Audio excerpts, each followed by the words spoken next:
ఫిబ్రవరి 28న లలితా మాతాజీ గారి ఆధ్వర్యంలో మీ చేతులతో శ్రీచక్రార్చన దత్త కళ్యాణం చేసుకునే అద్భుత అవకాశం సంప్రదించండి.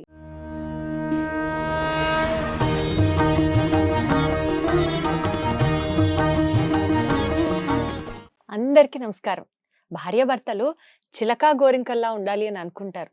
సరే, అప్పుడప్పుడు చిన్న చిన్న గొడవలు, ఈ గిల్లి కజ్జాలు అవి ఇవి అవుతుంటే సరే టామ్ అండ్ జెర్రీలా ఉంటే బాగుంటుంది అని కూడా అనుకుంటారు. మరి రావణ యుద్ధం జరుగుతుంది అనుకోండి ప్రతిరోజు ఇంట్లో, అసలు పాపం ఎవరికి మనశ్శాంతి లేకుండా ఆ ఇంట్లోనే ఎప్పుడు ఏదో కోల్పోయినట్లుగా ఇలా ఉంటే కష్టంగా అనిపిస్తుంది కదా.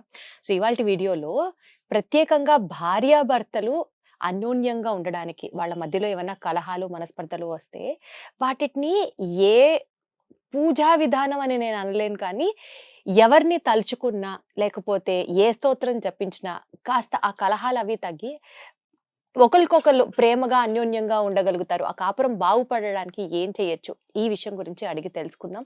వైష్ణవ సాంప్రదాయ ప్రచారకురాలు, నిజంగా మన అమ్మ, కష్టం వస్తే అమ్మనే కదా అడుగుతాం, పద్మజ రామాజదాస్ గారిని అడిగి తెలుసుకుందాం. అమ్మ నమస్కారం. నమస్తే అండి. చాలా మంచి టాపిక్. ఈ రోజుల్లో యువతకు విశేషించి కావాల్సినటువంటి టాపిక్ మీరు ఎంచుకున్నారు. చాలా పర్ఫెక్ట్ అన్నమాట. రామ బాణంలో వెళ్ళిపోతుంది యువతకైతే. ఎందుకంటే ఈ రోజుల్లో యువత ఎలా ఉన్నారంటే 30 లేనిదే ఆడపిల్లలు కానీ మగపిల్లలు కానీ వివాహం చేసుకోవడం లేదు. వాళ్ళకి ఒక స్టెబిలిటీ రావాలి కెరియర్లో, వాళ్ళు ఒక అనుకున్న గోల్ రీచ్ అయిన తర్వాత వివాహం అంటున్నారు. అనేటప్పటికి ఏమవుతుందంటే వాళ్ళలో ఒక మెచ్యూరిటీ లెవెల్స్ బాగా వచ్చేసి, ఇండివిజువాలిటీ వచ్చేసి, వివాహం చేసుకున్న తర్వాత నువ్వెంత అంటే నువ్వెంత అంటూ ఇలా సాగుతూ ఉన్నది. వాళ్ళ మధ్య ఉండేటువంటి కలహాల కాపురం అనేది చాలా కుటుంబాల్లో చూస్తున్నాం. ఒకప్పుడు విడాకులు ఇంత శాతం లేదు. ఈ రోజుల్లో విడాకులు విపరీతంగా పెరిగిపోయినాయి. దానికి కారణం ఏమిటంటే ఇండివిజువాలిటీ చెప్పాలంటే మెయిన్ ప్రధానంగా. అంటే నేను తప్పని అనడం లేదు. ఈ రోజుల్లో మారుతున్న జీవన విధానానికి తగినట్లుగా అది కూడా అవసరమే. సంపాదన కావాలి, ఇద్దరూ జాబ్ చేయవలసినటువంటి సిచ్యుయేషన్ అయితే ఉంది. అయితే మన మూలాలు మనం మర్చిపోకూడదు ఎప్పుడు కూడాను. ఆడవాళ్ళు మేము ఎందులో తక్కువ అంటూ మగవాళ్ళ మీద ఒంటికాల మీద లేవడం, మగవాళ్ళు నువ్వు ఇలాగే ఉండాలి అంటూ ఆడవాళ్ళని తక్కువ చేసి చూడటం, ఇలా ఉండకూడదు. సమదృష్టి అంటే ఎలా ఉండాలి, ఒకరికొకళ్ళు పరస్పరం అర్థం చేసుకుంటూ అలా అవగాహనతోటి జీవితాన్ని గడపాలి. సంసారం అనేటువంటి ఒక బండి సవ్యంగా సాగాలంటే దానికి ఉన్న 2 చక్రాలు సవ్యంగా సాగాలి. ఏ ఒక్క చక్రం బర్స్ట్ అయినా కూడా పడిపోతుంది. అంతే. ఆ కాపురం సజావుగా సాగదు. ఫలితమే ఇన్ని రకాల విడాకులు. ఇవాళ విడాకులు తీసుకోవటం అంటే చాలా క్యాజువల్ గా అయిపోయింది. ఏముందమ్మా, నచ్చలేదు, నాకు అతనికి కలవట్లేదు, మేము తీసేసుకుంటాం విడాకులు, ఇంకో మ్యారేజ్ చేసుకుంటాను. కానీ అమ్మ, అసలు ఎప్పుడు నాకు ఒక డౌట్, పెళ్లి చేసే ముందు పెద్దలు జాతకాలు చూపిస్తారు కదా, ఆ జాతకాలలో వీళ్ళు కలిసి ఉంటారా, వీళ్ళకి సరిపోతుందా, ఇవన్నీ లెక్కలు వేస్తారు కదా. ఎప్పుడు అనిపిస్తుంది మధ్యలో భర్త చనిపోవడం కానీ, భార్య చనిపోవడం కానీ, గొడవలు విడిపోవడం కానీ, ఇవన్నీ జాతకాలు చూసినప్పుడు మరి కలిసాయి అని ఎలా చెప్తారు? అంటే అందరూ చూసుకోరండి. ఫస్ట్ థింగ్, జాతకాలు చూడటం చూసిన వాళ్ళలో కూడా ఇలాంటివి వాళ్ళలో కూడా ఇలా జరిగింది అంటే వాళ్ళ ప్రారంభం అంత బలీయంగా ఉంది. అది మనకి తెలీదా జాతకంలో?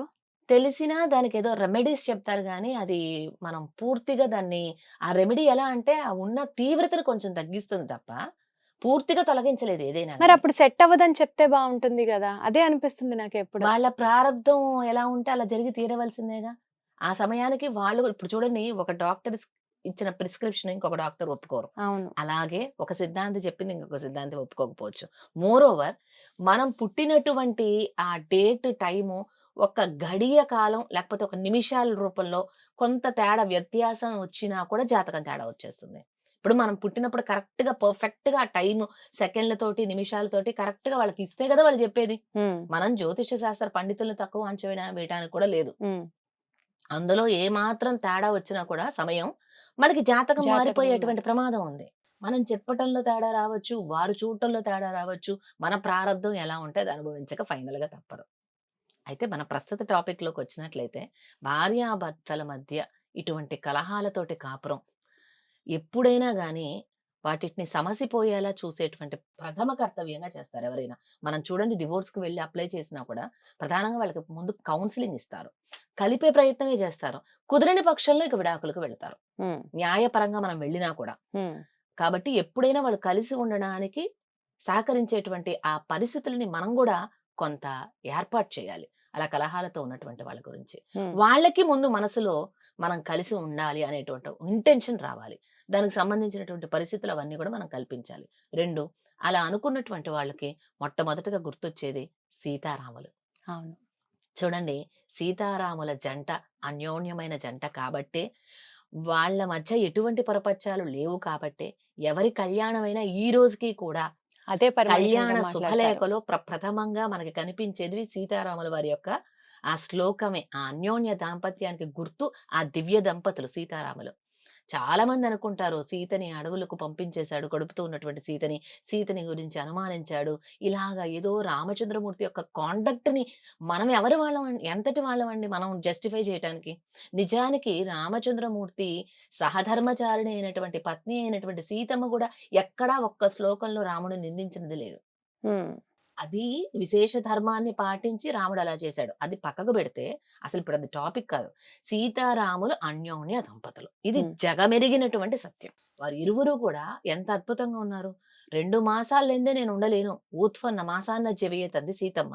నా జీవేయం క్షణమపి అన్నాడు రామచంద్రమూర్తి. ఒక్క క్షణం సీతమ్మ లేనిదే నేను ఉండలేను అని ఆయన. సీతమ్మ 2 మాసాలకు మించి నేను ఉండలేను అని.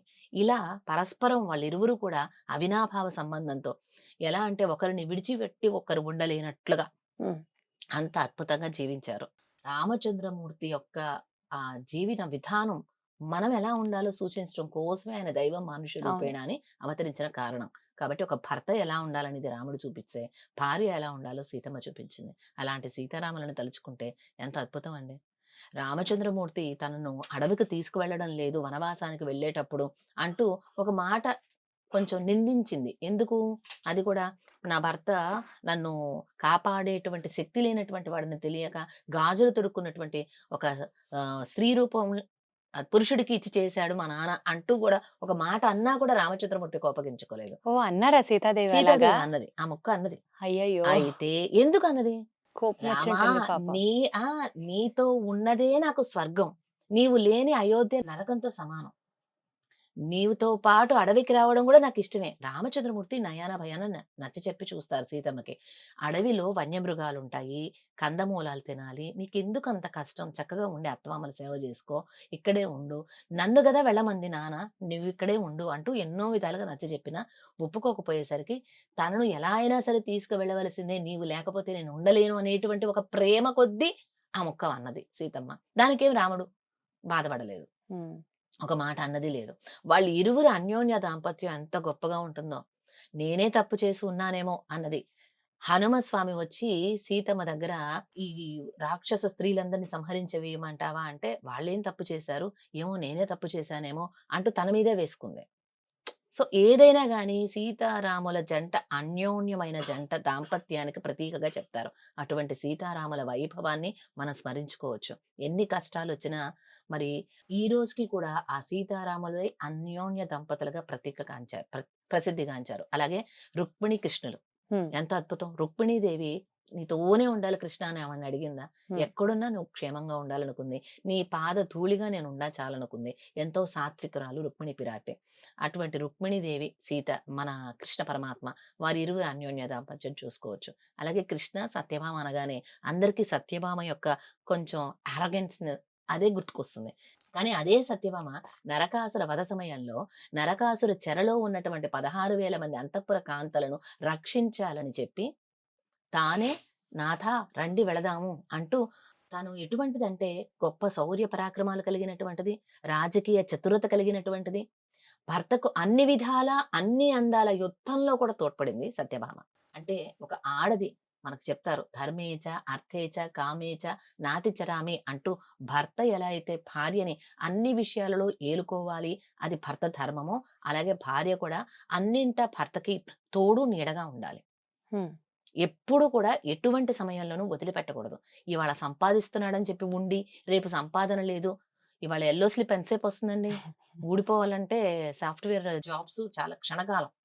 వెంటనే వదిలేసేయటం. ఇలా ఒక ఐశ్వర్యం కోసమనో, లేకపోతే ఇంకో దానికో క్షణికమైన వీటి కోసం కాకుండా, ఎప్పుడైతే 3 ముళ్ళ బంధంతో వారిరువురు ఒకటయ్యారో, అది ఎప్పటికీ కూడా చివరి వరకు కూడా ఆ శరీరం అంతమయ్యేంత వరకు కలిసి ఉండాలి అన్న దిశగా నడవాలి అంటే సీతారాములను, రుక్మిణి కృష్ణులను, సత్యభామ కృష్ణులను తలుచుకోవచ్చు. విశేషించి మనకు ఒక పరిష్కారంగా చెప్పుకోవాలంటే అనుకోని అవాంతరాలు, ప్రారంధం ఎటువంటి వాళ్ళని తప్పించలేరు.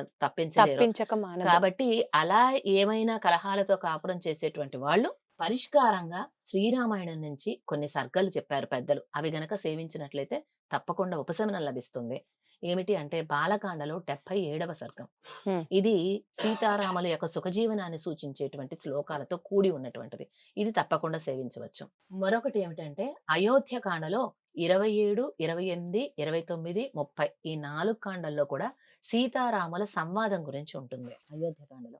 కాబట్టి ఈ 5 సర్గలు గనక అన్యోన్య దాంపత్యం కావాలనుకునేటువంటి వారు ప్రతినిత్యం సేవించినట్లయితే, లేదు ఒక పీరియడ్ ఆఫ్ టైం పెట్టుకొని ఏదైనా మనం చేయాలంటే పెద్దలు ఏంటంటే 40 రోజుల పాటు చెప్తారు నియమం. మండలం రోజుల పాటు అంటూ. కాబట్టి ఒక మంచి రోజు చూసి ఒక చక్కగా భగవంతుని దగ్గర సంకల్పం చేసుకొని, స్వామి ఇలా ఉన్నది పరిస్థితి. మనం కోరికైతే కోరకూడదు గానీ ఉన్న విషయం విన్నపం చేయటంలో తప్పులేదు ఎప్పుడు గూడాను. తల్లిదండ్రులకు చెప్పుకుంటాం గదా! అలాగే మన ప్రతి ఒక్క జన్మకి తల్లిదండ్రులు శ్రీయపతులు. ఆ సీతారాముల ఆది దంపతులు, దివ్య దంపతులు వారి దగ్గరికి వెళ్ళి, స్వామి మీ యొక్క ఆది దంపతులు, దివ్య దంపతులైనటువంటి మీ యొక్క అన్యోన్య దాంపత్యానికి ప్రతీకగా మాకు కూడా కొంత అనుగ్రహాన్ని చూపించండి స్వామి అంటూ వారి వద్ద ఈ 5 సర్గలు కూడా చక్కగా విన్నపం చేసి ఒక 40 రోజుల పాటు ఆఖరి రోజున ఏదైనా మధుర పదార్థం ఆ స్వామికి నివేదన చేసి ఈ విధంగా చేసినట్లయితే సత్ఫలితాలను ఇస్తుందని పెద్దలు చెప్తారు. లేదు అవకాశం ఉంటే చక్కగా సేవిస్తూ ఉండొచ్చు. తప్పేం లేదు కదా. తప్పేం రామాయణం లేదు నిత్య కదా. పారాయణ గ్రంథం. వేదంతో సమానమైనటువంటిది. కాబట్టి బాలకాండలో ఉన్నటువంటి 77వ సర్గ, అలాగే అయోధ్యకాండలో 27, 28, 29, 30 ఈ 4 సర్గలు. మొత్తం ఈ 5 సర్గల్లో ఉండేటువంటి శ్లోకాలు యథావకాశం మనం సేవించుకున్నట్లయితే సీతారాముల వారి యొక్క అనుగ్రహంతో వాళ్ళ మధ్య ఉండేటువంటి కలతలు తొలగిపోయి అన్యోన్య దాంపత్యం లభిస్తుంది అని పెద్దల ఉవాచ. మనకి ఇప్పటి వరకు మార్గం ఏం దొరకట్లేదే అని అనుకునేదానికి ఇప్పుడు ఒక దారి కనిపించింది కాబట్టి ఒక్కసారి ప్రయత్నం చేసి చూడండి. తప్పకుండా ఆ శ్రీయపతుల అనుగ్రహం మీ అందరి మీద ఉండాలి, మనందరి మీద ఉండాలని మనస్ఫూర్తిగా కోరుకుంటూ ధన్యవాదాలమ్మా. సర్వం శ్రీకృష్ణార్పణమస్తు.